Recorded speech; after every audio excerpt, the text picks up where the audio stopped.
Culture Média. 9h, 11h. Philippe Vandel. Bonjour Patrick Besson. Bonjour. Vous êtes romancier, vous êtes essayiste, plus de 80 ouvrages, essais et romans confondus, mais également dans la presse, vous écrivez. Je vous cite, j'ai d'abord écrit dans les journaux pour sortir de chez moi, afin d'aller au journal, jusqu'à ce que le fax puis le mail m'intiment de rester à la maison derrière un bureau que je n'ai pas. J'ai rarement vu un écrivain aussi prolixe que vous et un auteur. Où écrivez-vous alors ? Sur un canapé, plutôt. Ouais. Ça fait pas mal au dos ? Comment on écrit sur un canapé ? Allongé. Mais Pouchkine écrivait sur un canapé allongé, mais en russe. Oui, mais Pouchkine n'avait pas de PC ni de Mac. Vous écrivez sur quoi ? Vous écrivez à la main, à On peut l'ancienne ? très bien avoir un Mac et être allongé. Comment vous écrivez ? Oui, j'écris plutôt à la main parce que, comme je le dis quelque part, elle est chaude, contrairement à l'ordinateur qui est froid. Donc vous êtes allongé sur le canapé avec une page comme ça devant vous. Ouais. Et vous écrivez ce qui vous vient. Ça a son importance. Parce que parfois on a l'impression qu'on est au fil de la plume et qu'on est dans votre pensée quand on lit vos chroniques dans Le Point. J'essaie que les phrases que j'écris soient le plus proche possible de ma pensée. Est-ce que c'est réécrit ou est-ce que c'est un premier jet ? Parce que ça dépend toute l'histoire, tout le talent, c'est de faire croire que c'est un premier jet. Souvent, ça dure 10 minutes, parce que l'idée sort, et une fois que l'idée est sortie, le système du texte suit, et après, le texte déboule. Mais parfois, ça peut être très long. Parfois, ça peut être... il peut y avoir plusieurs versions. Alors, vous publiez, vous tenez toujours votre chronique dans Le Point, c'est chaque semaine. Je vais citer le magazine Playboy, que j'avais déjà cité, mais je n'y renonce pas. Sa page du Point est pour certains le meilleur du magazine. Et justement, votre actu, c'est « Est-ce ainsi que les hommes vivent ?» Recueil de vos chroniques du Point, c'est publié chez Albin Michel. Pourquoi ce titre ? Avant que vous répondiez, on va entendre un extrait en chanson. Est-ce ainsi que les hommes vivent et leurs baisers au loin les suivent? Chanson de Bernard Lavilliers, c'est ainsi que les hommes vivent. Évidemment, c'est une reprise de Léo Ferré, qui est elle-même une reprise. Oui, d'ailleurs, et leur baiser au loin les suivre, ça pourrait aussi être le titre du recueil. Oui. Voilà. Pourquoi ce poème d'Aragon ? D'abord parce que c'est Aragon, ensuite parce que je trouvais pas de titre. Et quand on trouve pas de titre, c'est très simple, on ouvre un livre de poésie, ce que faisait François Sagan, et on trouve le titre presque tout de suite. Donc je suis tombé pratiquement... Dès que j'ai ouvert le livre d'Aragon, c'est un Pléiade, et j'ai trouvé cette phrase que je connaissais, que tout le monde connaît d'ailleurs. Évidemment. Bizarrement, c'est une phrase ultra célèbre. Mais ça, oui, ça décrit un peu le livre, c'est-à-dire que c'est un livre sur la façon dont les gens vivent, qu'ils soient connus, inconnus, qu'ils soient artistes, hommes politiques, guerriers. Voilà, et que ce soit des hommes ou des femmes. Amoureux et amoureuses. 500 pages, combien de chroniques et comment avez-vous choisi ? A priori, c'est complet, donc 52 semaines multipliées par 10, c'est-à-dire 520 chroniques. Donc c'est exhaustif. Pratiquement, il y en a une. J'ai eu de la chance parce qu'il y en avait une contre Annie Ernaux, mais je l'ai supprimée avant qu'elle ait le prix Nobel. Pourquoi l'avez-vous supprimée ? Je la trouvais pas bonne. D'accord. Ça arrive. C'est Wolinski qui me disait quand je trouve pas bon un dessin, j'en fais un autre. Mais là, vous n'avez pas fait une autre chronique. Vous avez supprimé cette chronique. Vous avez beaucoup relu ou pas du tout ? Est-ce que vous avez enlevé des passages, que vous avez fait des mises à jour ? Oui, quelques-unes, oui. Des fois, on se trompe, on va trop vite. Des fois, on ne devrait pas écrire ce qu'on écrit.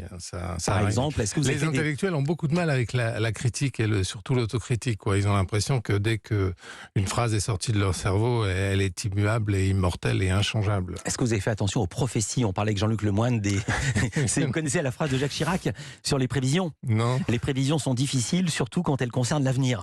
Et est-ce que vous avez déjà écrit quelque chose Emmanuel Macron n'a aucune chance et vous l'avez retiré. Non, mais le livre se termine avec je demande gentiment, parce que c'est pas un livre méchant, j'essaie d'être drôle, moqueur, mais pas méchant. Ça se termine par une demande de démission d'Emmanuel Macron. Ouais. Je suis pas d'accord avec vous. Parce que depuis qu'il est là, ça merde. C'est peut-être pas forcément de sa faute, mais alors j'écoutais les informations tout à l'heure dans le taxi, et je voyais qu'une seule solution pour les Français, c'est le suicide collectif. Mais oui, mais bad news is good news. Les infos, c'est quand ça va pas. Sinon, c'est pas intéressant. C'est pas les infos. Mais je suis pas d'accord avec vous. Je vais vous faire un compliment. C'est un livre méchant, mais ce qu'il a d'absolument formidable, c'est qu'il est généreux et que ce livre n'est pas aigre. Un chapitre et juste un mot. Pourquoi il n'y a pas les dates ? Moi, je pense à mon lecteur albanais de l'an 3000. Qu'est-ce qu'il peut en avoir à faire des dates ? Pour lui, ce sera du passé, donc quelle que soit la date. Ah, vous écrivez pour les gens de l'an 3000. Bah ouais. Vous écrivez Comme pas. tout le monde. Vous écrivez. Je pensais que vous écriviez pour le petit chroniqueur radio qui lit votre livre et qui en parle et qui vous invite. Mais vous êtes aussi un Albanais de l'an 3000. On verra.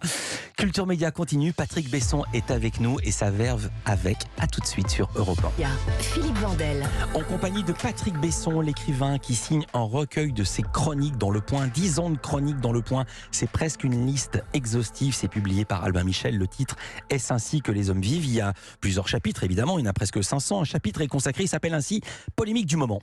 Ça démarre comme ça. La principale spécialité culinaire française n'est ni la poule au pot, ni le pot-au-feu, mais la polémique. On se vomit dessus. Qu'est-ce qui vous fait dire ça? Comment est née cette chronique? Je revenais de Thaïlande où j'avais passé des jours paisibles et ensoleillés, quoi. Et à l'aéroport, je prends la presse et en effet, je tombe tout d'un coup dans un cloaque, une suite d'engueulades, d'admonestations, d'injures, d'insultes. C'est vraiment très très tendu les rapports entre les gens dans ce pays, peut-être dans toute l'Europe, mais il me semble que c'est moins tendu dans les autres pays européens. Mais c'était pas comme ça avant déjà. Je croyais que le goût de la polémique c'était un goût très très français, sans remonter au 18e, au 19e, au début du siècle, enfin début du siècle dernier. Ouais, tout ce qui précède la révolution de 1789, c'est une suite de pamphlets, mais parfaitement ordurier, quoi. Et infernaux et infâmes contre cette pauvre Marie-Antoinette. Je suis sûr que s'il n'y avait pas eu tous ces pamphlets, on ne lui aurait pas coupé la tête. Possible. L'insulte précède le génocide. Vous posez des questions qui font vraiment réfléchir. Par exemple, celle-ci qu'on peut croire comme étant une boutade, mais qui ne l'est pas, puisqu'il y a une recension extrêmement précise. Question, les jurés du prix Nobel sont-ils homophobes? Et vous relevez tous les récipiendaires du prix Nobel de littérature, les Français,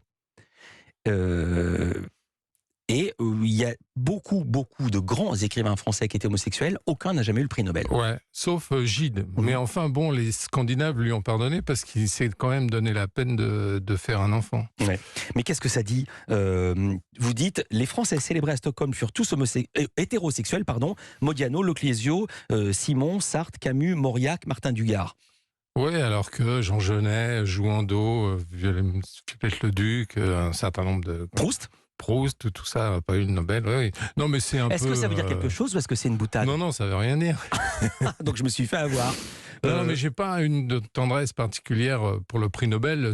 La seule qualité qu'il a, c'est qu'il couronne souvent des Français. Mmh. Et ça, c'est parce qu'il y a une vieille tradition francophone en Suède. Je le sais parce que ma deuxième femme est suédoise.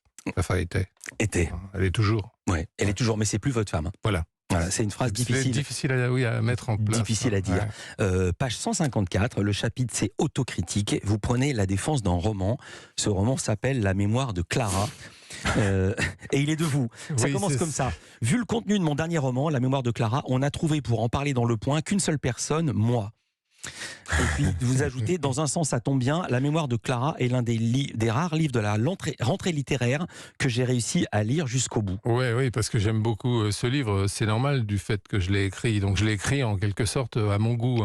Mais je pense qu'on écrit aussi pour avoir quelque chose à lire, puisque souvent on ne trouve pas de livres qui vous correspondent, alors que si on le fait soi-même...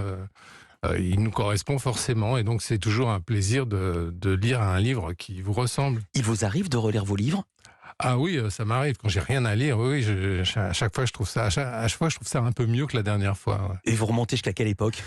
Est-ce que vous remontez? Est-ce que vous avez encore le souvenir de l'écriture, ou est-ce que vous redécouvrez ce que vous avez écrit? Oui, parce que ce qui est agréable, c'est que j'ai peu de mémoire. Je suis hypomnésique, donc je peux me relire sans fin. Mais je peux aussi relire les autres sans fin. Il y a beaucoup d'écrivains que je lis. Les livres de Modiano, par exemple, je les ai tous lus 4 ou 5 fois et je me souviens toujours pas de l'intrigue. Il va falloir que je recommence. Mais ça, c'est un classique. Mais je sais pas, c'est la première fois que j'entends un écrivain qui dit « j'aime bien mes livres et j'aime bien les réécrire ». La plupart des musiciens, des chanteurs, des chanteuses qu'on reçoit ici détestent réécouter leurs disques. Mais parce qu'ils mentent. Ben oui, bien sûr qu'ils aiment écouter leurs disques. Vous pensez ça? Et ils veulent pas avoir l'air d'aimer ce qu'ils font. Vous écrivez aussi ceci: je pense depuis longtemps que les livres, à l'instar des films et des journaux, devraient avoir 5 ou 6 auteurs. Un pour l'intrigue, un autre pour les dialogues, un troisième pour les descriptions et un ou deux pour parler du livre à la radio et à la télévision. Les ouvrages seraient meilleurs et donc se vendraient mieux. Ça a l'air d'être une boutade, mais c'est comme ça qu'on fait un film.